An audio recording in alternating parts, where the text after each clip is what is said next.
안녕하세요. 미술인문학 아트콜로퀴움 강의를 맡은 미디어아트 작가 이재영입니다. 저는 이번에 미디어 테크놀로지 시대의 예술이라는 주제로 이제 시작을 할 건데요. 뉴미디어 아트가 기존의 이런 과거의 그 기존 미술과는 좀 다르지만은 예술이 가지는 하나의 공통적인 부분도 당연히 있고요. 그렇지만 그 차이점이 어떤지가 제가 그동안 해왔던 좀 다양한 프로젝트를 기반으로 한번 이야기를 나눠보는 시간을 가지겠습니다. 미디어 테크놀로지 시대의 예술이라고 하면은 저는 크게 한 세 가지로 나눠서 이제 작업하고 관계를 지었었어요. 첫 번째가 이제 디지털과 아날로그, 두 번째는 이제 디지털 인터페이스, 그리고 마지막으로 이런 디지털 시대, 미디어 사회죠. 디지털 사회 이런 부분인데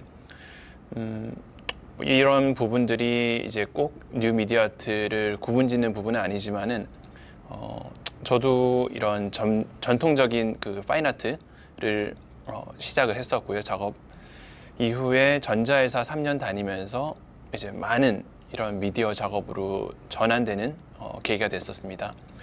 그러면서 다른 이런 전통적인 미술과 이런 미디어 아트의 차이점이 어떤 건지에 관한 구분들이 다양한 프로젝트를 하다 보니까 좀 구분이 됐었는데요. 그 지점들이 아마 이런 디지털과 아날로그의 관계성, 그리고 이제 인터페이스에 관한 내용들, 그리고 이런 미디어 사회 안에서의 예술의 의미, 이런 부분이 될 것 같아요.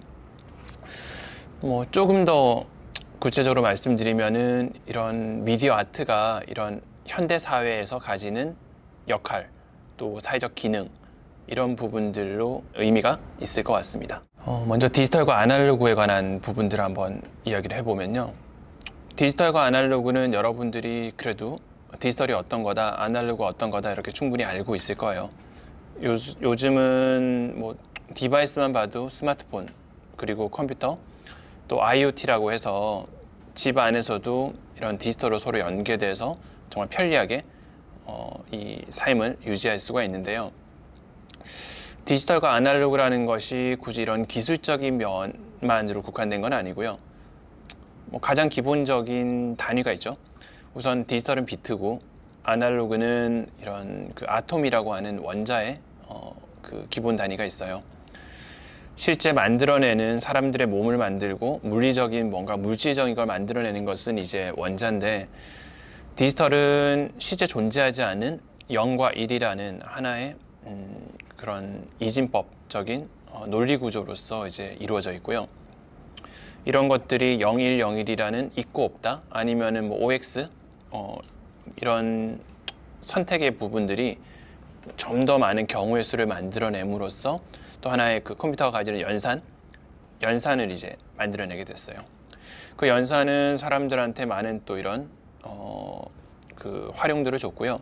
사람들이 컴퓨터에 일을 시키기 시작을 한 거죠. 어떤 업무를 처리하도록. 이래 0과 1이라는 두 가지의 단순한 행위가 사람들이 얼마나 많은 복잡한 논리 구조를 만들어냄에 따라 복잡한 컴퓨터에 일을 처리하기도 하고, 또 높은 해상도의 이런 그래픽 TV 아니면은 또 사운드들, 디지털 사운드들을 만들어내는 그런 역할들도 하게 됐습니다.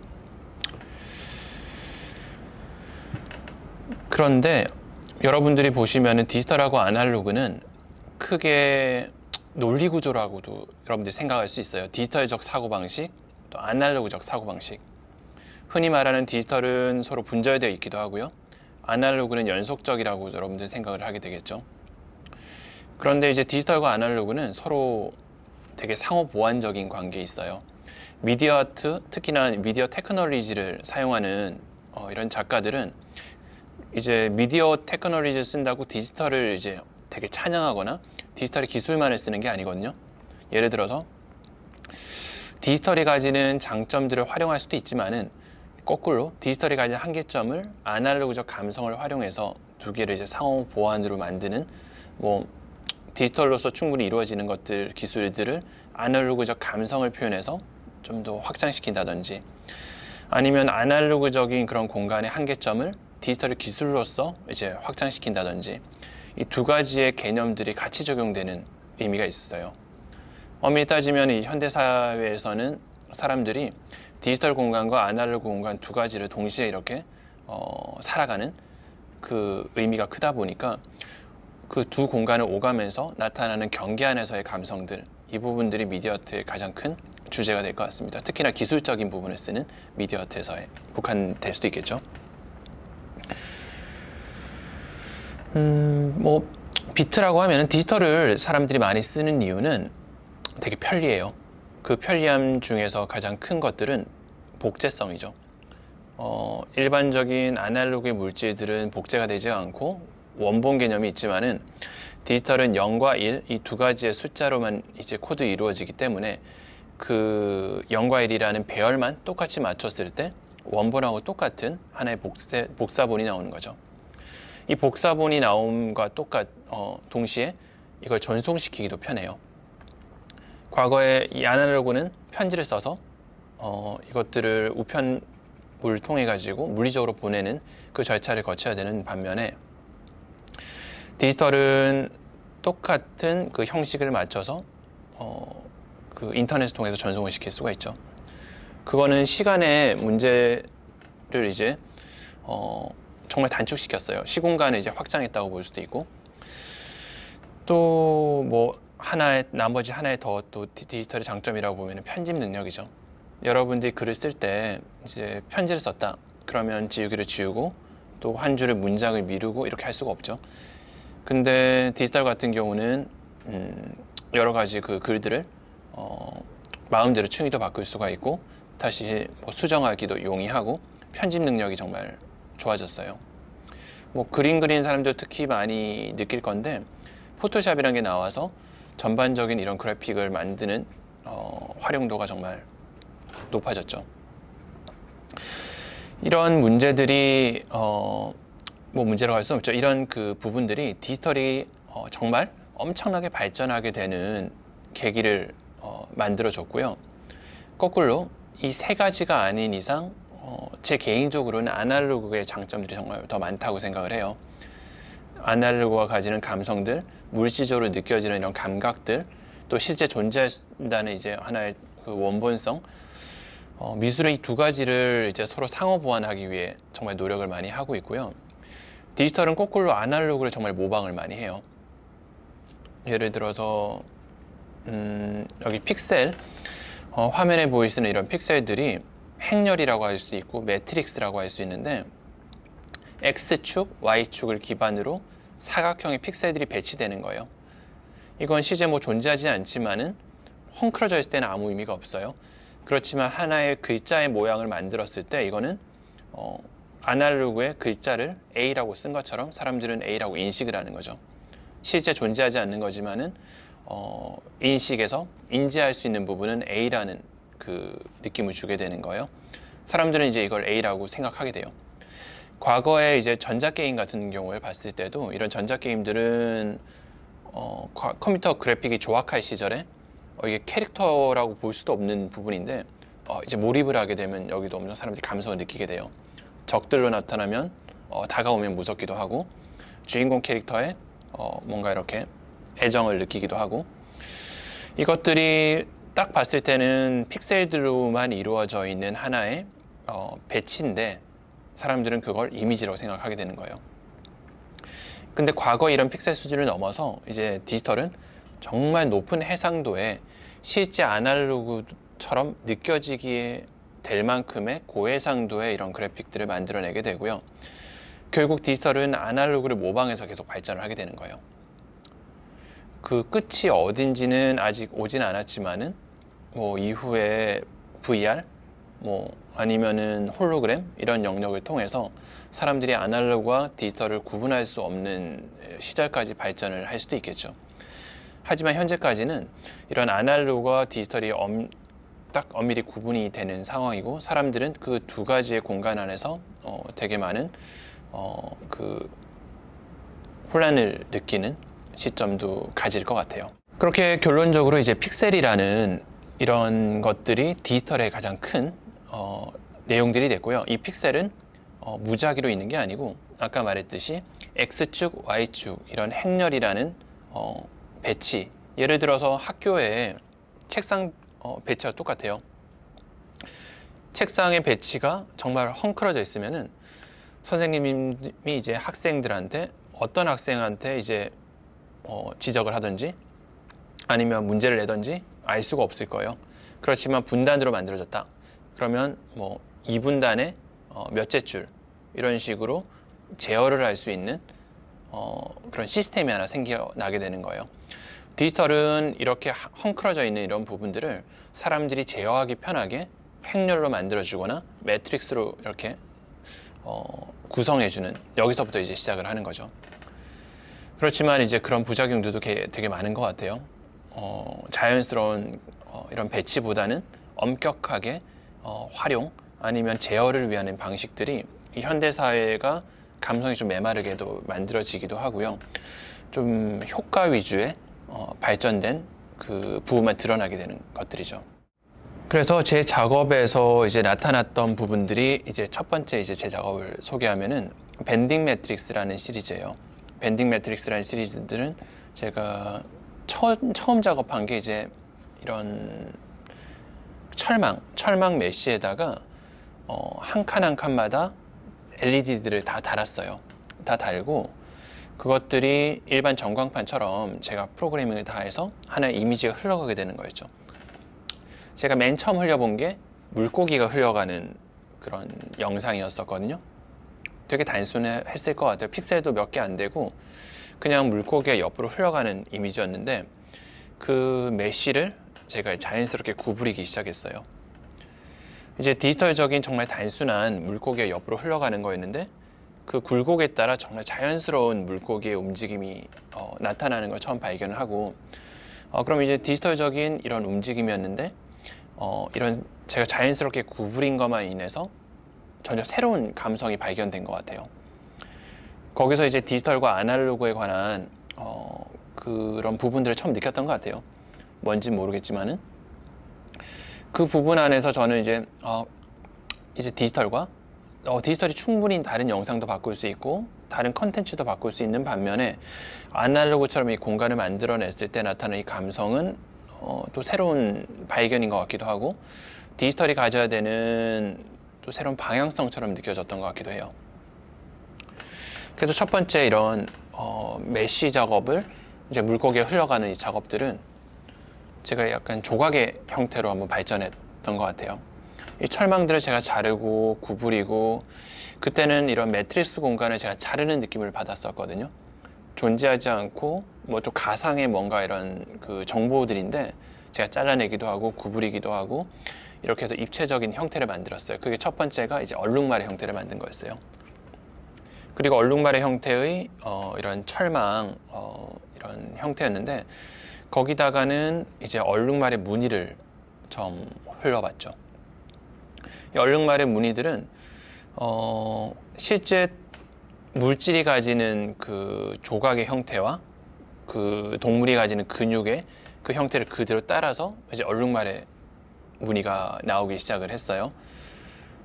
여기서부터는 이제 디지털과 아날로그의 조화 부분을 되게 신경을 쓰게 됐었고요. 이게 좀 더 확장이 돼서는 되게 현대인 것 같은 느낌이 드는 거예요. 이런 제 작업들이. 왜냐하면 이런 현대인들이 끊임없이 디지털 공간과 아날로그 공간을 오가는 그 경계에 살아가고 있거든요. 스마트폰에서 디지털 공간에 들어갔다가 또 이런 SNS를 통해서 사람들과 공유했다가 어느덧 실제 아날로그 공간에서 또 생활을 해야 되고 그 경계를 살아가는 현대인들을 뜻하는 느낌이었었고요.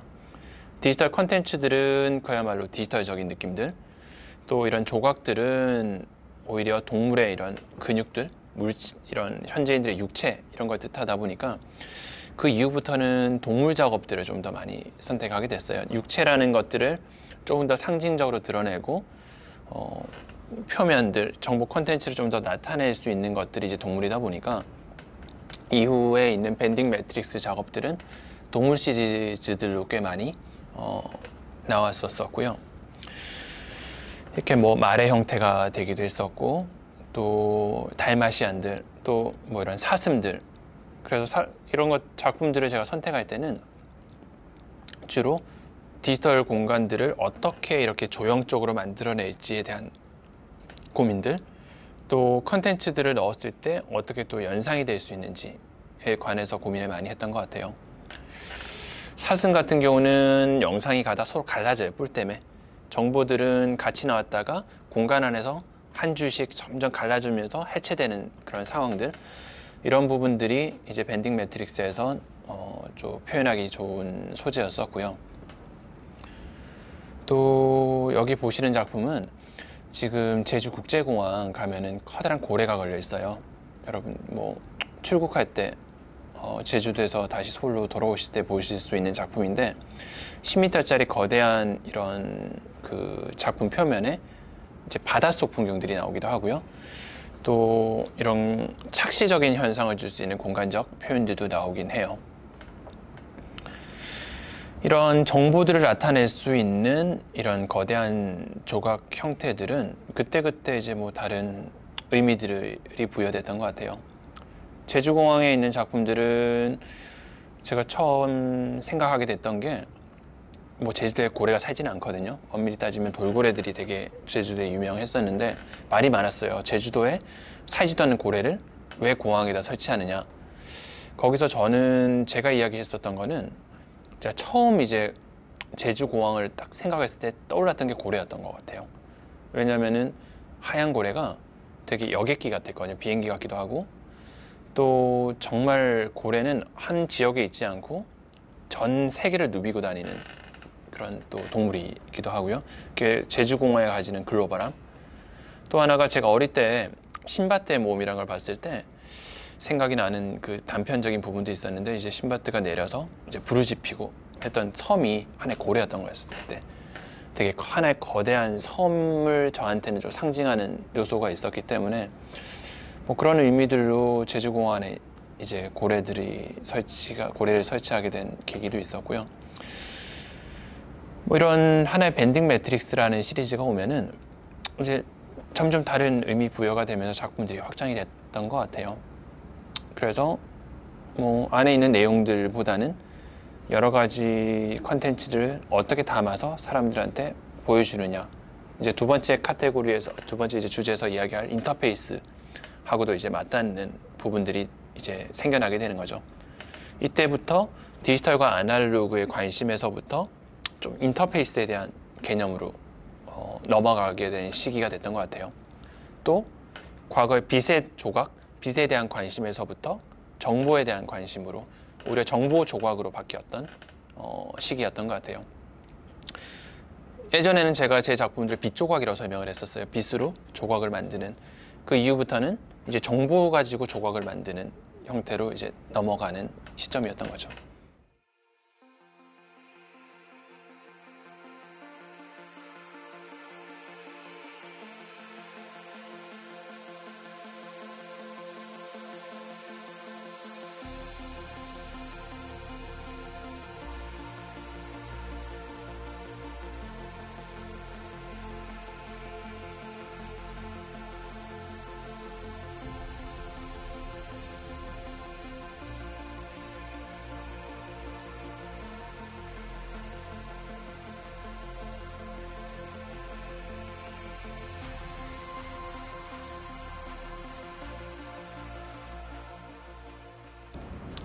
그다음에 여기는 이제 달마시안 조각품이에요. 여기는 삼송역 근처에 설치가 되어 있는데 6m짜리 거대한 검은색 달마시안인데, 여기도 이제 똑같이 안에 들어갈 컨텐츠들을 고민을 많이 했었어요. 달마시안에는 이제 하얀색 무늬에 검정 땡땡이들이 이제 점들이 있죠. 이 작업을 할 때는 이 점들이 되게 먼지처럼 느껴지는 거예요. 그 옛날 생가치로 보면은 그 검정색 이렇게 검댕이들이 있을 거예요. 막 살아 움직이는. 그걸 보면서 제가 처음 착안했던 것 같아요. 달마시에 있는 무늬들이 어떻게 먼지 같다. 그러면서 그 6m짜리의 달마시안 무늬들이 막 움직이게 되는데, 그것들을 이제 미세먼지하고 연동시키기 시작했어요. 달마시안 무늬들을 그냥 보여주는 게 아닌 하나의 실시간 정보로 보여주자. 그래서 공기가 좋은 날은 이런 검정 무늬들이 좀 작아지고, 공기가 안 좋은 날은 검정 무늬들이 좀 많아지면서 움직이게 되는 내용들이 드러나게 되는 거예요.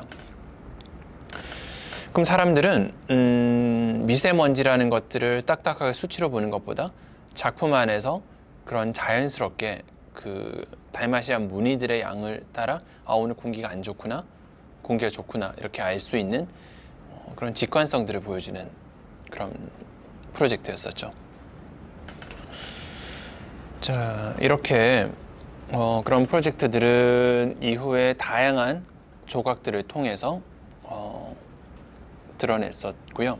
곰 형태의 작품도 만들었고, 또 이렇게 백조, 여러 마리의 백조들이 이제 그 각각의 시공간을 넘나들면서 서로 이어지는 이런 공간성을 통해서 백조 프로젝트도 만들었습니다.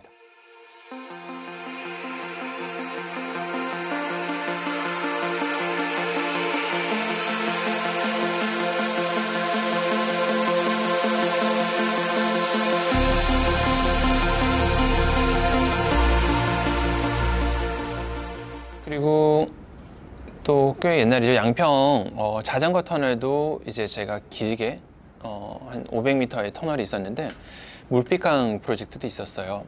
이런 작품 같은 경우도 실제 남한강에 이제 반짝이는 물빛들을 이제 제가 촬영을 하고 발췌를 해서 실제 그런 물빛에 반짝이는 정보들을 디지털 이런 작품으로 표출하는 프로젝트들.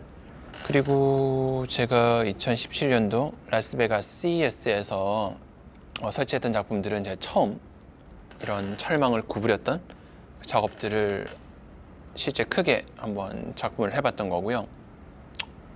이런 일련의 작품들이 저한테는 이제 디지털과 아날로그, 그리고 그 경계 안에서 나타나는 감성들, 이 부분들에 대한 끝 프로젝트의 일환이었던 것 같아요. 어쨌든 미디어 아트는 디지털에 대한 기술을 활용하고 디지털을 주제로 하지만은 그거와 똑같은 중요도로서 아날로그가 항상 존재하는 거고요. 미디어 아트 작가들은 그런 디지털과 아날로그의 그 경계 안에서 본인의 주제와 또 본인의 이런 감성들을 드러내는 기회로 삼고 있는 것 같습니다. 자, 이제 디지털과 아날로그 다음은 이제 디지털 인터페이스에 대한 부분인 것 같아요. 디지털 인터페이스라고 하면은 인터페이스는 뭐 간단하게 설명을 드리면은 도구라고 보시면 돼요. 여러분들이 뭐 예를 들어 스마트폰을 보면은 새로운 스마트폰이 이제 출시가 돼요. 애플도 있고 또 삼성폰이 있을 수도 있는데 각각 사람들이 보면서 디자인들도 보지만은 안에 인터페이스에 대한 평가도 많이 하게 되는 거예요. 인터페이스가 편리하다, 아니면 인터페이스가 디자인이 좋다, 뭐 여러 가지 평가들이 하게 되는데, 이런 인터페이스라고 하면은 여러분들이 뭔가 도구를 사용할 때 기계와 여러분 간에 소통을 할 수 있는 하나의 접점들, 동작을 할 수 있는 스위치가 될 수도 있고요. 뭔가 고를 수 있는, 선택할 수 있는 하나의 장치들, 이런 부분들을 인터페이스라고 보면 될 것 같습니다. 과거에 뭐 물리적인 인터페이스들도 많았죠. 뭐 버튼을 눌러서 선풍기를 켤 수도 있고요. 또 문 손잡이를 돌려서 문을 열 수도 있고, 정말 조악한 시절에 물리적인 인터페이스까지 포함해서 인터페이스라는 거는 사람들이 그걸 사용했을 때 얼마나 만족도를 낼 수 있는지를 할 수 있는 하나의 기능을 하게 되는데요. 이것들이 많이 쌓이게 되면은 결국 사용자 경험성까지 연결이 돼요. 좋은 경험을 하게 되는 것까지. 미디어 아트 작품에서는 결국 이런 인터페이스가 바뀐 상황이 되는 거예요. 과거 종전의 전통적인 인터페이스였다가 디지털 인터페이스로 바뀌는 이 시기가 되는 거죠. 그 교체가 되는 거죠. 요새 XR이라고 많이 나와요. 뭐 VR, AR, 뭐 XR 이렇게 뭐 확장 현실, 증강 현실, 또 뭐 혼합 현실, 가상 현실 이런 식으로 많이 나오게 되는데, 그런 새로운 공간들을 사용자하고 연결시켜 주려면 하나의 장치들이 있어야 되는 거예요. 그것들이 도구라고 할 수도 있고요, 인터페이스라고 할 수가 있어요. VR이라고 하면은 이제 눈에 껴야 되는 거고요. 증강현실의 인터페이스라고 하면은 현재는 스마트폰으로 이제 많이 보게 되죠. 그리고 또 여러 가지 스크린으로 이제 하고 본인의 상호 소통을 할 수 있는 여러 가지 그 장치들을 인터페이스라고 여러분들이 간단하게는 생각하실 수가 있고요. 이런 인터페이스들이 종전에는 미술로만 국한을 했을 때 여러분들이 그림을 그리고 그걸 관객들하고 소통할 수 있게 하는 게 하나의 캔버스였어요. 캔버스라는 인터페이스가 될 수도 있고 팔레트라는 인터페이스가 될 수 있고 붓이라는 인터페이스가 될 수도 있었는데 그런 인터페이스들이 이제 컴퓨터가 되기도 하고요. 스크린과 또 연결시켜주기 위한 기본적인 마우스가 되기도 하고 키보드가 되기도 해요. 또 사용자 입장에서 인터페이스를 보면은 또 센서들이 있을 수도 있겠죠. 작품하고 소통할 수 있는 하나의 또 인터페이스가 되면은 뭐 인터페이스를 나누면 좀 더 세분화되게 나눌 수가 있겠지만은 지금 크게 구분지어야 될 것들은 기존에 있는 인터페이스와 지금 현재 가지는 디지털 인터페이스 이 두 가지를 구분하면 될 것 같아요. 그러면은 이런 미디어 테크놀로지 시대의 아트에서는 결국 이런 디지털 인터페이스를 사용한 작품들이 이제 미디어 아트가 되는 거죠. 뉴 미디어 아트라고 볼 수가 있어요.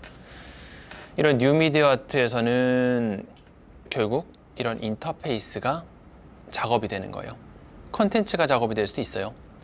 아까 제가 그 밴딩 매트릭스 안에서는 여러 가지 콘텐츠들도 의미가 있고 지금 제가 다시 소개할 작품들도 콘텐츠가 의미가 있겠지만은 작가들은 컨텐츠를 하는 미디어 아트 작가도 있겠지만 그런 인터페이스 자체가 크리에이티브하게 만들어내기도 하고 본인만의 작품의 구조가 되기도 하는 거죠. 과거에 이런 뭐 전통적인 회화 작품들 또 이런 것들이 사진이 나오면서 인터페이스가 또 바뀌었을 거예요. 사진기라는 걸 써서 작품을 만들어내기도 하고 또 인화하기도 하고 또 영화로 넘어가면은 상영되는 거죠. 영상이 싱글 채널로서 이제 영상이 상영되는 것도 있고 최근에는 이제 인터페이스 기술들이 센서를 통해서 인터랙티브가 되기도 해요. 인터랙션이 되기도 하는데 이러면서 점점 예술은 미디어 아트는 인터페이스 아트로서 이제 방향성을 가지게 되는 거죠. 추후에 21세기는 이제 가장 큰 키워드가 인터페이스가 될 수도 있을 것 같아요. 이제 인터페이스도 여러분들이 미디어 아트를 보면 크게 두 가지가 나눠져요. 첫 번째는 인터페이스를 여러분들이 못 느끼게 만드는 몰입되는 상황을 가진 작품이 있을 수도 있고요. 인터페이스를 드러내는 미디어 아트, 이 크게 두 가지로 나뉘는 거예요. 엄밀히 좀 이게 좀 어려운 말로 하면은 뭐 투명성의 논리로 뭐 비매개, 하이퍼매개 이런 식으로 나눌 수도 있는데 간단하게 말하면은 여러분들이 인터페이스를 통해서 이렇게 지금 작품을 감상하고 있다는 거를 못 느끼게 될수록 몰입감을 가지게 되는 거예요. 점점. TV 같은 경우도 과거에는 버튼들이 다 있어서 그 채널 돌리는 것도 있었고 볼륨 돌리는 것도 있었는데 점점 그런 것들을 안 보이게 만들었죠. 화면은 더 크게 만들었고 베젤들도 작게 만들었어요. 얇게. 이 노력들은 인터페이스들을 점점 없애려는 노력들이에요. 그럴수록 사람들은 TV 컨텐츠 안에 몰입할 수 있는 거예요. 영화관도 점점 크게 만들고 이제 VR이나 증강현실들이 컨텐츠들은 정말 몰입감을 가지는데 어떤 점이 약점이냐 이런 인터페이스가 어쩔 수 없이 물리적으로 껴야 된다는 거예요. 그 안에서 몰입감이 깨지게 만드는 거죠. 미래의 이제 기술들이 이런 몰입감을 높이려면 인터페이스를 사라지게 만드는 이 기술들이 계속 만들어지는 거예요. 그러면 이제 미술 작가들이, 미디어 아트 작가들이 전시할 때도 어떻게 하면 이런 인터페이스를 못 느끼게 만들까? 딱 갔을 때 정말 몰입하는 상황을 만들어낼까? 이런 것들을 노력하게 되는 거고요. 반대로 이런 인터페이스를 오히려 엄청나게 드러내게 하는 작업들도 있어요. 어디 있을까요? 예를 들어 윈도우 같은 경우예요. 윈도우 같은 경우 여러분들이 창들을 여러 개 띄우죠. 하나의 현상이 아니고 여러 개의 창들이 이거는 인터페이스다 드러내는 거예요. 왜냐면 편하거든요. 동시에 띄워놓고 이거 썼다가 이것도 쓰고 또 여러분들이 게임을 하다 보면은 오히려 몰입적인 슈팅 게임들도 있어요. 이런 슈팅 게임들을 하면은 오히려 인터페이스가 정말 몰입감이 있으면 현장감처럼 느껴지겠지만은 게임이니까 점수도 있어야 되고요. 여러분들이 여러 가지 무기들도 교체를 해야 되고 사람들이 사용하기 편하게 인터페이스를 오히려 만들어 놓는 거예요. 그건 게임성을 위해서. 하나의 이런 도구 창들, 아이템 창들, 점수 창들, 시간들 이런 것들을 동시에 보여주면서 사용할 수 있게 인터페이스를 오히려 드러내는 방식이 되는 거죠. 또 방송에서도 많이 나오죠. CNN이나 이런 부분들에서 인터뷰하는 사람들의 화면을 동시에 띄워줘요. 몰입을 느껴지는 장소가 아니죠. 아래는 이런 정보들도 나오고 화면에 사람들이 서로 대화를 하면서 두 사람의 표정들을 동시에 볼 수 있게 해주는 거예요. 이거는 몰입감을 넘어서서 하나의 정보를 비교해 볼 수 있는, 또 정보들을 사용할 수 있게 이제 인터페이스를 만드는 건데, 결국 인터페이스라는 것도 이 두 가지를 얼마나 열심히 조율하느냐, 밸런스를 맞추느냐에서 이제 미디어 작가들의 하나의 그 목적이 생기는 거예요. 아까 앞에서 봤던 거는 디지털과 아날로그에 대한 관계성이었고요. 두 번째는 이런 인터페이스에 드러내고 드러내지 않고 이 밸런스를 정말 디테일하게 맞추는 그 경계 안에서 이제 미디어 아트 작업의 의미가 생기는 거죠. 제 작업들의 또 이런 작업들은 인터랙티브 아트가 있어요. 인터랙티브 아트 같은 경우는 예전 작업들인데 쫙 라인들이 내려와 있으면은 관객들이 손짓으로 시각적인 출렁임도 이뤄내고 또 가야금 소리도 만들어 연주도 하고 이런 프로젝트였고요. 또 손에 터치하면은 반응하는 이런 요즘 정말 많이 볼 수 있는 작업들이죠. 이런 인터랙티브 작업들이 있는 거예요. 이런 작업들도 결국은 인터페이스를 사라지게 만드는 부분으로 많이 만들어졌어요. 현재는 이런 것들을 키넥트라는 그런 장치를 쓰기도 하고 또 이런 레이저 스캐너 같은 경우로 활용을 많이 하는데, 과거에는 버튼, 여러 가지 또 눈에 보이는 적외선 센서들 많았겠죠. 그런 장치를 점점 가볍게 하고 사람들이 마법처럼 느껴야 되는 거예요. 이게 장치가 어디 있는지 모르게 그런 사라지게 만드는 요소들이 의미를 가지게 되는 거고요. 지금 어쩔 수 없이 프로젝터로 나온다는 건 다 알 거예요. 근데 더 기술이 발전되면은 이런 프로젝터 또 못 느껴지게 만들어야죠. 가상 공간에 있는 것처럼. 어쨌든 인터페이스에 관한 목적들은 현재까지는 그래도 거의 못 느끼게 만드는 것들이 큰 의미를 가지게 되는 상황입니다. 그리고 여기는 공중전화기 작업이 또 있어요. 이 작업은 과거로 전화를 걸다는 작업이었어요.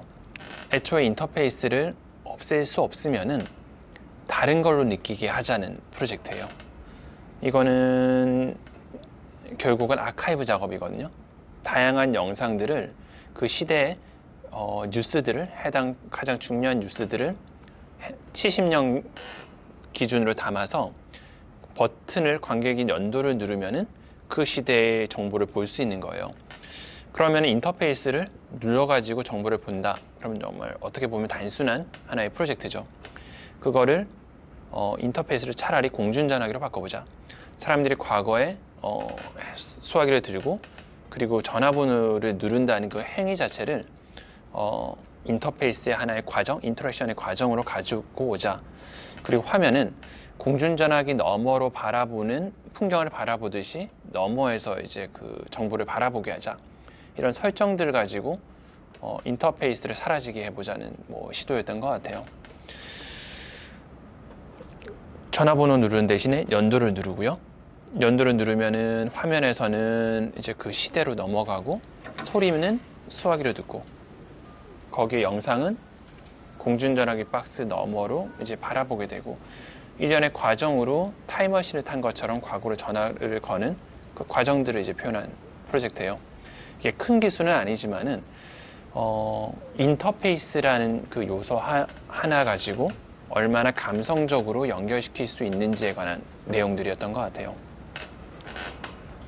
그리고 이것도 아까 달마시안하고 비슷했던 프로젝트들이긴 한데 사람들이 이제 정보들을 볼 수 있게 하는 그런 것들이 이제 감성적으로 정보를 바라볼 수 있게 하는 하나의 정보를 담는 그 인터페이스로서의 작품. 여기는 별 작업이었어요. 제가 시골 마을에 마을 회관 2층에다가 이제 운석이 떨어지고선 별을 달아놓고요. 어르신들이 다 농사를 마치고 6시, 7시쯤에 집에 갈 때 항상 보이는 그 위치에 달려 있어요. 그럼 그 별 색깔을 보면은 그 다음날 아침 날씨를 알 수 있어요. 뭐 그런 것처럼 정보를 알 수 있는 하나의 인터페이스인 거예요, 결국은. 그래서 그것들은 얼마나 관객들하고의 그런 상호작용을 할 수 있게 만드는지, 그리고 그 인터페이스가 얼마나 조형적인 형태로까지 발전시킬 수 있는지, 또 어떤 상황 안에서 공간 설치되고 공간적인 의미를 가지는지, 이런 부분들로 이제 작품을 많이 만들어내게 되는 거죠. 자, 그리고 이런 프로젝트들은 이제 위치 기반 프로젝트로 또 이제 확장이 됐어요. 이게 아마 아까 별 작업한 그 시골 마을이었어요. 청주에 있는 우산리라는, 청원군 안에 우산리라는 이제 조그마한 마을이었는데, 거기에 제가 저희 팀들이 소리길 프로젝트라는 프로젝트를 만들었었고요. 그거는 위치 기반으로, GPS 기반으로 사운드를 공간에다 담아 놓는 거였어요. 가상의 범위에. 뭐 예를 들어서 관광객들이 이제 스마트폰에서 그 어플리케이션을 다운받고, 그 다운받은 것들을 이제 이어폰을 끼고 마을에 산책을 하면은 특정 위치에서 이제 사운드가 나오는 거예요. 그럼 예를 들어서 들판을 지나가면은 그 들판 사이에 파도 소리를 들으면서 이제 들판을 지나가고요. 또 옛날 빨래터, 지금 안 쓰는 빨래터를 점점 가까이 가면은 빨래하는 소리들이 들려요. 그리고 그 마을들을 설명해주는 여러 가지 그런 정보 나레이션들이 주민들의 목소리로 저희들이 중간중간 산책길에다 심어놨고요. 또 이장님 집 앞에 가면은 이장님의 노래 부르는 소리 들릴 수도 있고, 뭐 정자 가면 어르신들이 고스톱 치는 소리들, 또 한 계절에 왔지만은 다양한 사계절의 사운드들, 또 의미 있는 이런 사운드들을 담아놓는 거예요. 그러면 어떻게 보면 사운드 플레이어인데, 이것들은 그 풍경과 가장 효과적으로 연결시킬 수 있는 사운드를 저희가 이제 선택해서 담아놓는 하나의 프로젝트가 될 수도 있고, 그거를 사람들이 다리로서 산책함으로써 이동해서 자기가 원하는 사운드를 듣는 하나의 또 새로운 인터페이스 플레이어가 되는 거예요. 사운드 인터페이스가 되는 거죠. 거기서는 오히려 우리가 이걸 조작해서 원하는 플레이리스트를 듣는다는 걸 잊어버리게 만드는 거예요. 그냥 산책만 하면 되게. 스마트폰은 주머니에 넣어놓고 이어폰만 끼면은 특정 위치에서 소리가 나오게 하는, 결국은 여기도 인터페이스를 사라지게 하는 하나의 목적을 가지고 하는 거죠. 점점 저희 컨텐츠에 몰입할 수 있게 사운드만 들으면 되고, 또 그 풍경만 바라보고 감상하면 되는 그 상황을 만들어주는 것들이 결국은 또 인터페이스에 관한 내용들이었던 것 같아요. 저희 이 작업들은 많은 사람들이 거기서 이제 사운드 채집도 하기도 했고요. 또 뭐 여러 가지 음원들을 넣어서 한번 계속 들어보기도 하고, 주민들의 이제 설문, 또 아니면 주민들의 이런 여러 가지 그 옛날 이야기들을 저희가 다 녹음하고 또 편집하고 했었던 프로젝트였던 것 같아요. 결국은 하나의 문화를 저희가 새롭게 해석하고 그 공간 안에 새롭게 담아서 만들어내는 컨텐츠 작업인 동시에 관객들한테 몰입해서 그 풍경을 사운드와 함께 감성적 그런 경험을 할 수 있게 만드는 인터페이스 프로젝트라고 할 수 있던 것 같습니다. 이렇게 이제 이정표도 만들어주고, 중간중간에 여기가 방향성도 할 수 있는 내비게이션 사운드도 나오게 하고, 저희가 원하는 동선으로 한 바퀴 돌 수 있게 이렇게 만들었죠.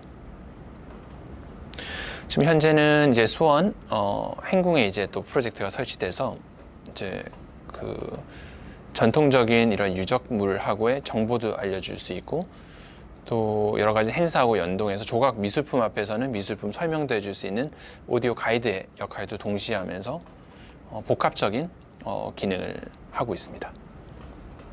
이렇게 해서 이제 인터페이스 작업들은 여기까지 이런 디지털 인터페이스로 바뀌면서 정말 많은 것들을 할 수 있게 됐고요. 그 대신 많은 것들을 하게 되면은 사용자들은 혼란에 빠져요.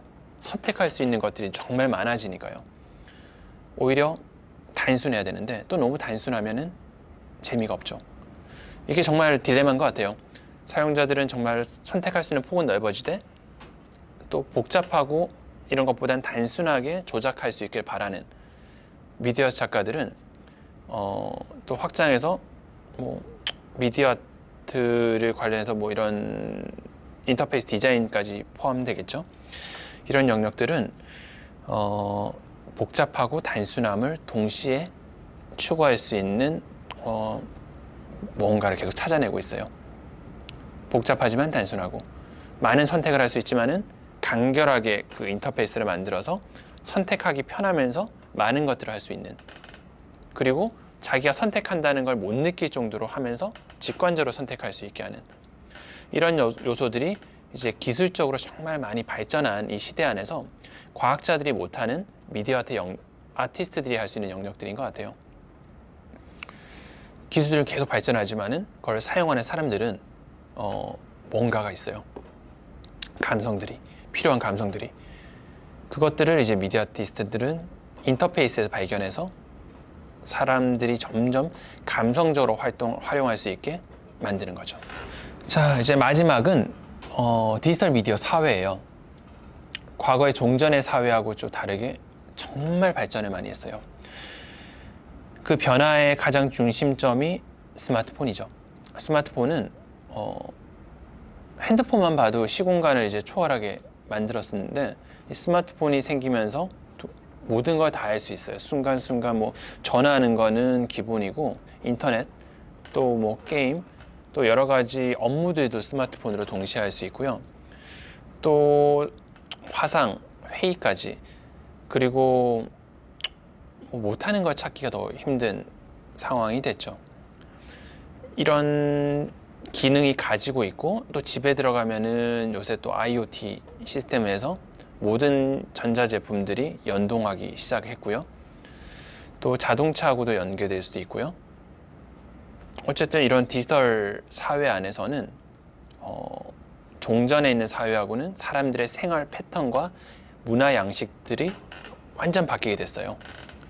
예술이라는 게 그 시대 안에서의 시대성을 표현해야 되고, 그 시대 안의 문화 양식들이 큰 의미를 가지는 것이라면은, 요새 디지털 미디어 사회에 들어오면은 미술이라는 게 완전 바뀌어야 될 수밖에 없다는 너무 당연한 말인 것 같아요.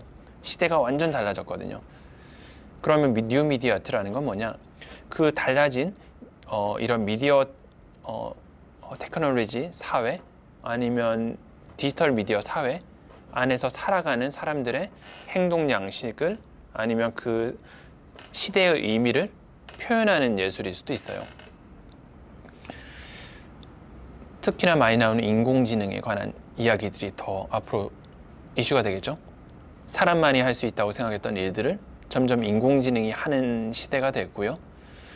또 빅데이터라고 해서 정말 많은 정보들을 취합해서 더 나은 선택지들을 제공해주는 이런 시대들이 왔어요. 이런 디지털 미디어 사회 안에서 또 제가 했던 프로젝트들이 몇 가지가 있는데요. 첫 번째가 이제 페이스 오브 시티라고 했던 이런 얼굴 작업이었던 것 같아요. 페이스 오브 시티는 간단하게 말하면은 그 지역의 감성들을, 집단 감성들을 얼굴의 표정으로 보여주는 프로젝트예요. 간단히 말하면은 이렇게 코로나가 만연했을 때, 아니면은 정말 국가적으로, 아니면 그 지역적으로 슬픈 일이 있었을 때, 그 도시 전체가 뭐 세월호 때도 느꼈던 것 같아요. 그 나라 자체가 되게 침울했었던 시기가 있죠. 그런 것처럼 그 사람들이 가지는 집단 감성을 하나의 도시라는 지역을, 공간을 의인화해서 그 지역이 가지는 감성들로 이제 표현해보자. 엄밀히 따지면 정보 시각화죠. 정보 시각화인데 그것들을 감성적으로 표현하자라는 첫 번째 시작으로 했었어요. 그런데 이제 모든 것들은 컴퓨터라는 게 감성을 알아들을 수 없어요. 아까 디지털하고 아날로그의 차이처럼 아날로그에 가지는 그런 디테일함을 디지털이 가질 수는 없고요. 디지털은 결국 0101이라는 이진법적인 논리를 가지고 모든 걸 표현해내야 되기 때문에 엄밀히 따지면은 되게 정량적으로 표현을 해야 되는 거예요. 이런 정량적으로 표현하기 위해서 그 사람들은 컴퓨터에게는 이해시킬 수 있는 정보, 데이터들을 넣어야 돼요. 인공지능도 똑같거든요. 인공지능은 여러 가지의 데이터들을, 수많은 데이터들을 이렇게 계속 사람들이 학생을 가르치듯이 학습을 시켜서 그 경우의 수들을 이제 패턴을 기계가 파악을 해서 스스로 분석해서 짧은 시간에 선택을 하게 만드는 게 이제 인공지능 기술이라고 볼 수가 있어요. 그런데 컴퓨터한테 감성을 어떻게 가르칠까요? 감성이라는 게 사람도 스스로 이해할 수가 없는데 이 감성을 컴퓨터한테 학습을 시킨다는 것 자체가 정말 불가능한 일이죠. 그래서 이번 페이스 오브 시티의 가장 큰 아이디어는 감성을 기계에 학습시키는 그 일련의 과정에 있어요. 감성을 담는 일반적인 구조의 기본 형식으로서 언어를 봤어요. 텍스트. 예를 들어 감정 단어라고 할 수 있죠. 문장 안에는 사람들이 뭐 간단하지만은 그래도 감정을 내포한다라는 그 기본적인 전제를 가지고 그러면 문장을 아예 학습을 시켜보자. 그 문장의 긍정과 부정을 오히려 데이터로 잡고 이런 문장일 때 이건 긍정이고 이런 문장일 때 이건 부정이고 이런 기본적인 0, 1, 0이랑 똑같죠? 이런 논리를 통해 가지고 집어넣었을 때 이게 문장이 엄청나게 많아지면은 정말 디테일한 부분까지 컴퓨터가 그 문장의 맥락까지 파악을 해서 이제 이해를 하게 되는 거죠. 그것들은 사람마다 학습시키는 사람마다 차이도 만들어내요. 예를 들어서 뭐 학교에 간다. 이게 긍정일까요? 부정일까요? 대부분 긍정이죠. 학교에 가는 건 좋은 일이고 배우려는 거니까. 근데 뭐 또 아이들 입장에서는 싫을 수도 있어요. 학교에 간다는 게. 그러면은 여러 가지를 학습을 시켰는데 어떤 계층을 학습을 시키냐에 따라 결과가 다르게 나는 거예요. 페이스 오브 시티 프로젝트는 각각 지역마다 다른 문화권이 있을 수도 있고요. 다른 그 상황이 있을 수도 있는데 그 지역 사람들의 데이터들을 컴퓨터가 그대로 학습한다는 전제를 가지고 있고요. 그게 간단한 문장이지만은 5만 문장 이상이 되면은 그 학습을 시킨 사람이 새롭게 오는 실시간 데이터들을 그 학습시킨 사람들의 관점에서 새로 이제 분석을 하게 되는 거예요. 내용들이 긍정이다, 부정이다. 일례로 이런 다른 프로젝트에서는 위안부 할머니의 감성들을 학습시켜서 LA에서 제가 전시했던 프로젝트인데 여기서부터 이제 언어들의 이제 그 프로세스들의 복잡함들이 점점 생겨나더라고요. 해외에서 이제 전시를 하려면은 영어로 해야 되고 그 영어로 하려면은 인공지능도 영어로 학습을 시켜야 되는 거예요. 그런데 그 위안부 할머니가 영어를 긍정 부정을 학습시키는 불가능하죠. 그래서 제가 이제 몇 년간 왔다 갔다 하면서 해외에서 이제 난민 그리고 여성들 그런 트라우마가 있었던 사람들 이렇게 해서 비슷한 계층군으로 왜냐면은 이제 자기 고향에 못 가고 어쩔 수 없이 타국에 있어야 되는 그리고 그 나이대 여러 가지 그런 감성들을 최대한 학습시키는데 노력을 많이 했었어요. 그리고 그런 학습시켰던 인공지능이 이제 위안부 문제에 관한 전 세계에서 나타나는 SNS 데이터들을 읽었을 때 어떤 감성일지를 위안부 할머니의 표정으로 보여주는 이제 프로젝트였던 것 같아요. 결국은 이런 시대 안에서 사람들이 SNS를 하게 되고 또 그 SNS에 담겨있는 내포적인 그 감성들 이것들을 다 모아가지고 하나의 집단 감성으로서의 분류하고 물론 정확하지는 않겠죠. 아트라는 것들이 이런 완벽한 그 감성들을 정확하게 표현한다는 것보단 똑같은 데이터들을 학습하고 똑같은 SNS 데이터들을 보지만은 남녀노소의 서로 다른 계층들은 서로 다른 표정들을 지었던 것 같아요. 그런 차이점에 대한 이야기를 하고 싶었던 프로젝트예요. 똑같은 이슈와 똑같은 주제와 똑같은 그런 인공지능 학습이지만은 모든 사람들이 이제 감성이 다르게 나타나고 똑같이 웃을 수 있는 그 시기가 없었던 것들이 오히려 시대적 계층적 화합이 될 수도 있고 세대적 화합이 될 수도 있고 또 이런 지역적 화합이 될 수 있고 그런 화합에 관한 메시지를 전달하고자 했던 프로젝트였기 때문에 여기도 정말 다양한 소재로서 계속 프로젝트를 이어나가고 있는 프로젝트 중 하나인 것 같습니다. 그리고 여기가 이제 이렇게 학습을 시키는 과정들이고요. 컴퓨터로 저희가 웹사이트에 접속을 해서 계속 만들어낼 수가 있어요. 그럼 실시간으로 그 내용들이 이제 인공지능의 학습이 되고 저희 프로젝트는 전시 기간 동안 웹사이트 전시도 있고 관객들이 바로바로 참여할 수도 있는 프로젝트입니다. 자, 그리고 이것들은 여러 가지 전시를 했고 작년에는 이제 DDP 서울라이트에서 이제 외벽에도 프로젝트가 있었습니다. 그리고 또 하나의 프로젝트는 기계즉흥곡이라는 프로젝트예요. 이거는 이제 인공지능이 이 사회 안에서 구성원으로서까지 이제 역할을 하게 되는 것 같아요. 직업군을 거의 대체할 정도로. 그런데 과연 인공지능이 예술을 할 수 있을까라는 이를 의문에서부터 이제 시작을 했었어요. 뭐 여러 가지 기술들이 있어요. 고호의 그림을 보면서 뭐 스타일 트랜스퍼 이렇게 해서 고호의 그림을 계속 학습시키면 그 스타일로 이제 다른 이미지를 주면 고호 스타일로 바꿔주는 이런 부분도 있고 한데 이게 과연 예술가의 본연의 이런 작업인 건지에 대한 의문을 좀 가지게 됐었고요. 음악을 이제 이런 인공지능이 작곡을 하는 부분들을 보다 보면은 몇 가지가 있어요. 예를 들어 바하의 곡을 학습을 계속 시키는 거예요. 뭐 RNN, 뭐 CNN 이렇게 해서 뉴럴 네트워크로 이렇게 학습을 좀 시켜서 사운드를 작곡하는 앞으로 더 새로운 이런 것들이 생기겠지만은 현재 그런 부분으로는 기존에 있는 작품들을 학습시킴으로써 그 스타일들을 좀 드러내는 프로젝트들이 많은데 약간 뭐 한 5분 정도 학습을 시키게 되면은 정말 이상한 사운드들이 나와요. 바하의 곡을 학습시키지만 이게 뭐 바하의 곡이야 할 정도로 이상한 그 사운드가 나오는데 1시간 시키고 뭐 2시간을 시키고 몇 시간을 시키면 점점 바하의 곡처럼 들려요. 그러다가 어느 정도 되면 이거 진짜 바하의 느낌이 나는 노래 듣기도 좋다 이런 곡들이 나오는 거죠. 근데 이게 학습을 너무 잘 시켜가지고 정말 완벽하게 시켰다.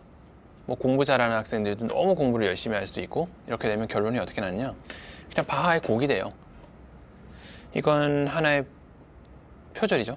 모방이 될 수도 있고 이게 프로세스로서의 의미가 없는 거예요. 예술이 가지는 또 큰 의미 중에 하나가 순간순간 떠오르는 영감일 수가 있거든요.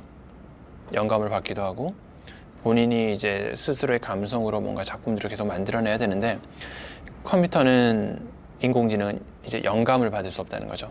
결국 개발자가 어느 정도의 오차율을 만들어내요. 에러율을 만들어내는 거죠. 그래서 비슷하지만은 이 정도는 안 비슷하게 만든다. 튜닝을 하게 되는데 이게 과연 인공지능의 작품일까요? 아니면 개발자의 작품일까요? 라는 그 의문도 남기게 되고요. 또 인공지능이 스스로 이 작업을 주체로서의 사회적 책임을 가질 수 있을까라는 부분도 중요한 것 같아요. 예술이 가지는 가장 큰 중요도가 조형성도 있겠지만 순간 떠오르는 영감도 있을 거고요. 마지막으로 예술가가 이 시대 안에서 사회적 책임을 지는 것도 중요하다고 생각을 해요. 어쨌든 이런 여러 가지 고민들과 사유들로 인해서 나온 게 이제 기계즉흥곡이에요. 저도 바하의 곡을 학습을 시켰고요. 그 학습을 시킨 것 부분들의 그런 오차율과 에러율들을 뭔가 우연성을 만들려고 노력을 많이 했어요. 이번에는 그 화면에 보시다시피 여기에 수조에, 사각형 수조에 오선지가 그려져 있고요. 일반 악보처럼 보이는 이 음표들이 실제 검은색 물고기들이에요. 이 물고기들이 위치가 어디에 있느냐에 따라 움직이는 바가 왔다 갔다 하면서 그 딱 걸리는 그 상황만큼의 음계를 바로 피아노로 연주하는 거예요. 이거는 컴퓨터가 예측할 수 없는 정말 우연성의 상징물이고요. 컴퓨터가 만들어내야 되는 그 오차율, 에러율을 물고기의 우연성으로, 자연의 우연성으로 대체를 해서 그때그때 새로운 멜로디를 만들게 되는 거죠. 근데 그 멜로디를 그냥 들으면은 음악 같지가 않아요. 너무 무지하게 나오는 거예요. 그래서 그 음을 인공지능이 이제 베이스 사운드, 화음을 거기에 맞춰서 바하의 곡으로 그 학습이 된 시스템이죠. 그 스타일대로 이제 화음을 넣어줘서 음악처럼 만들어주는 거예요. 그럼 어느 정도 그럴싸한 음악으로 듣게 되는데, 여기서는 이제 세 개의 주체가 포함이 되죠. 인공지능, 그리고 물고기, 그리고 그거를 관리하고 제어하고 튜닝하는 사람. 예술가가 가져야 되는 조형성과 그 다음에 우연성, 영감, 그리고 사회적 책임감, 이 세 개를 조형성은 인공지능이 가지고요. 그 다음에 이런 영감, 우연성은 자연, 물고기가 가지고요. 그리고 마지막 사회적 책임감은 사람이 가지는. 그래서 미래 인공지능이 가져야 되는 하나의 새로운 방향성이 아닐까 생각했던 프로젝트예요. 그 방향성을 제시하는 프로젝트였던 것 같아요. 그래서 인공지능 자체는 뭔가가 과연 예술을 할 수 없다는 내부적인 결론이었지만은, 그것들이 자연과 인간과 인공지능 세 개가 합쳐서 하나의 새로운 무언가의 프로젝트를 만들어내고자 했던 새로운 시대였던 것 같아요. 이건 역시 미디어 테크놀로지 이 시대 안에서, 인공지능이 정말 발전하는 시대 안에서 미디어 아트 작가들이 새로운 생각을 해봐야 되는, 그냥 단지 인공지능을 활용한다가 아닌, 인공지능이 만연해 있는 시대 안에서 인간들이 어떻게 생각을 하고 어떻게 살아가야 되고 어떤 식의 예술을 해야 되는지에 관한 본질적인 문제인 것 같아요. 그런 문제에 대한 이슈가 앞으로도 생길 거고, 이런 미디어 아트 작가들은 이제 만들어내야 되는 부분들이겠죠. 자, 이렇게 이 부분들이 시대 안에서 의미를 미디어 아트 작가로서 아니면 미디어 테크놀로지 시대 안에서 가져야 되는 세 가지의 키워드였던 것 같아요. 디지털과 아날로그, 디지털 인터페이스, 그리고 마지막으로 이런 디지털 미디어 사회에 관한 구조적인 이해가 필요한 것 같아요. 제 생각에는 미디어 아트 작가라는 영역이 이런 정말 하이테크 기술을 정말 잘하고 프로그램을 잘하고 이 문제는 아닌 것 같고요. 하나의 그 관점들에 관한 이해도 평상시의 생각인 것 같은데, 결국은 밸런스예요.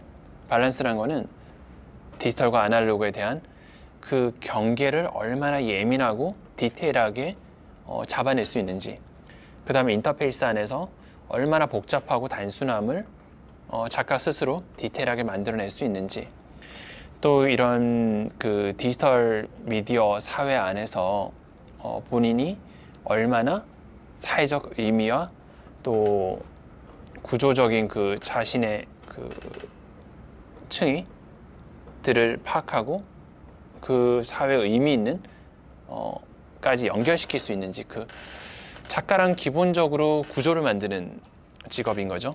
감성적 구조를 만들어내는 건데, 작게로는 자기 자신하고 연결시키고, 크게로는 이 시대의 사회하고 연결시킬 수 있는 그 맥락적으로 연결시킬 수 있는 능력이 있어야 되는 것 같아요. 그러다 보니까 이제 디지털 미디어 사회에 대한 이해가 정말 중요하겠죠. 전통적인 사회에서 급격하게 바뀌었기 때문에. 와 함께 이제 또 미디어와 아날로그 이런 공간을 오가는 사람들에게는 정말 절실한 것 같아요. 기술들은 정말 발전하는데 그 발전한 기술만큼 사람들하고 연결시켜주는 그 맥락은 느리게 발전하고 있거든요. 그 맥락 안에서 감성적으로 어떻게 느껴야 될지, 또 어떤 식으로 생각해야 될지에 관한 그 내용들을 제시하는 게 이제 미디어 아트 작가들의 큰 목표고요. 기술들 안에서 이제 점점 더 구조적으로 만들어야겠죠. 사회적 기능성이 정말 큰 것 같아요. 뭐 다른 말로 사람들이 많이 물었었어요. 옛날에 과거에 예술이라는 게 기능성이 뭐냐, 뭐 사회에서 어떤 역할을 하는 거냐. 그냥 돈 많은 사람들이 자기의 작업에 관한 자기 만족 아니면은 그냥 돈 많은 사람의 사치품이 아니냐, 이게 과연 사회적인 발전의 기능을 하는 거냐, 이렇게 물어봤을 때 하이젠베르크 이제 부분과 전체에 나오는 부분에 저도 이제 이 책에 대해서 감명을 꽤 많이 받았던 구절인데, 그렇게 물었어요. 하이젠베르크는 양자역학에 대한 이야기를 좀 했었거든요. 양자역학이라는 게 과거에 정말 첫 나올 때 아무리 공식을 대입을 하고 찾아도 안 풀리던 그런 공식들을 풀리게 했던 게 바로 허수예요. 존재하지 않는 허수가 딱 들어가자마자 공식이 풀린 거예요. 이제 미디어 아트나 예술이 이제 그런 역할을 하는 거죠. 딱 봤을 때 예술이라는 게 실체가 없어 보이고 존재하지 않는 거지만은 이 과학기술이 가지는 구조 안에서 틈들이 되게 많아요. 비어있고 풀리지 않고, 사회 시스템에도 그렇고 과학적 시스템에도 그렇고, 예술적 부분들이 들어갔을 때 그게 정말 매끄럽게 연결되고 해결되는 지점들이 정말 많거든요. 그거를 테크놀로지라는 거에 국한했을 때도 사용자하고 그 기술들의 관계가 정말 블랭크처럼 비어있는 거예요. 그것의 부조리에 정말 많은 문제점들이 생겨나는데, 예술가들, 특히 미디어 아티스트들은 그 기술적인 부분과 테크놀로지와 관객들의 사이에 비어있는 그 긴 공간을 되게 감성적인 부분으로 채워서 연결시키는 역할들을 한다고 볼 수가 있을 것 같아요. 어쨌거나 이런 미디어 아트 작가들이 가지는 그런 시대적 의미와 디지털과 아날로그, 그리고 인터페이스 부분들, 또 미디어 사회들, 이런 부분들을 제가 해왔던 다양한 이런 프로젝트의 예시로서 한번 정리를 해봤고요. 저도 이제 이런 큰 카테고리에 맞춰서 계속 작업을 하게 되겠지만은, 미디어 아트가 표면적으로 여러분들이 생각하는 기술적인 향연은 아니고요. 오히려 더 내재적인 고민들을 많이 하는 것 같아요. 시대 안에서의 고민과 기술적인 구조의 본질적인 고민들을 많이 하는 것 같고, 여러분들도 이번 강연이 다른 미디어 아트 작품들을 볼 때 표면적으로 나타나던 시각적 효과나 뭐 기술적인 이런 효과 넘어서 여러 가지의 구조들을 보고 작가들이 고민을 하고, 그것들을 이제 그 밸런스와 디테일을 맞추기 위해서 노력한다는 것들을 알고 그런 부분들을 좀 이해하도록, 감상할 때 이해할 수 있는 도움이 됐으면 좋겠다고 생각을 합니다. 어쨌든 이렇게 좀 길게 어떻게 좀 나름에는 정말 조금 쉽게 설명한다고 열심히 하긴 했는데, 용어들이 중간중간 전문적 용어들이 들어갔을 수도 있을 것 같아요.